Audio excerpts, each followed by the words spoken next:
Assalamualaikum warahmatullahi wabarakatuh.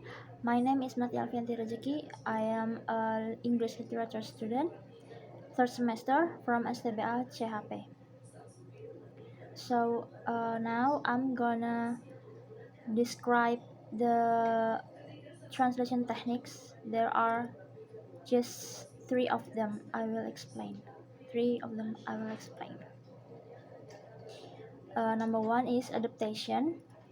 Adaptation is also called as cultural equivalent by Newmark, or cultural substitution by Baker. Adaptation is used to find the cultural equivalency of source language in the target language. Adaptation is the pursuit of a cultural equivalent between two specific situations. Some cultural expressions whose concepts are not the same between SL and TL require adaptation.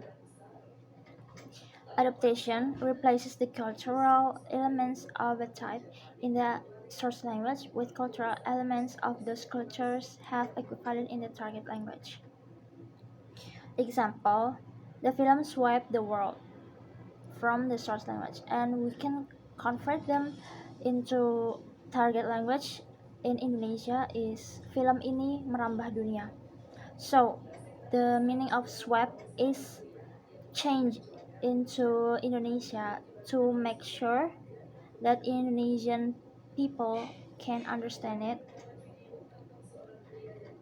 So the words of swap is according to Indonesian cultural equivalent, Indonesian cultural language. Cultural equivalent or substitution. The swap is substitute into merambah. So like that. Number two, cultural equivalence. This strategy is called cultural equivalent by Newmark. It involves replacing a culture-specific item or expression with a target language item which does not have the same prepositional meaning. Cultural translation is the practice of translation while respecting and showing cultural differences. This kind of translations solves some issues linked to culture, such as dialects, food, or architecture. Translators use this strategy by replacing the special word of their source text with another special word in the target text. For example, the English word daily bread in Indonesia cannot be rendered as roti harian, no, but rather rezeki sehari-hari, because for bread is important food in Western culture and is usually eaten breakfast and so can be considered a blessing God gives at the beginning of the day when people begin their jobs. So, uh, daily bread in Indonesia is become rezeki sehari-hari because considered a blessing God gives at the beginning of the day. Yeah, like that. And number three, contextual conditioning.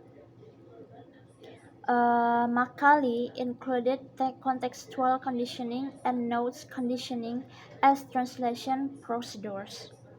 Contextual conditioning is used to give some information in the context to make the message of the source language sounds clear in the target text. Giving context or contextual conditioning is the replacement of information in the context.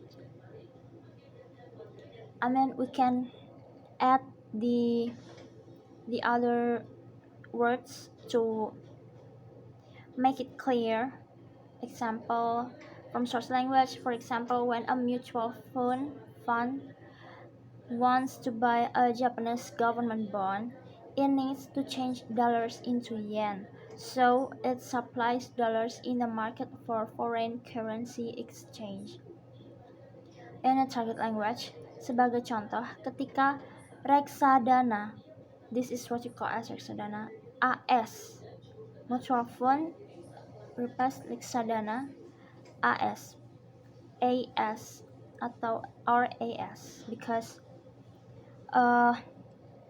to make it clear, even more clear, we add AS instead of mutual fund, instead of just reksadana. So, sebagai contoh, ketika reksadana AS ingin membeli obligasi pemerintah Jepang, mata uang dolar AS. Nah, in here we found mata uang from dollar to yen. We add mata uang dolar AS perlu ditukar dengan mata uang yen. This here is the changes is just dollars and yen. It become mata uang dolar AS and mata uang yen. Jadi reksadana menawarkan dolar AS pada pasar pertukaran valuta asing.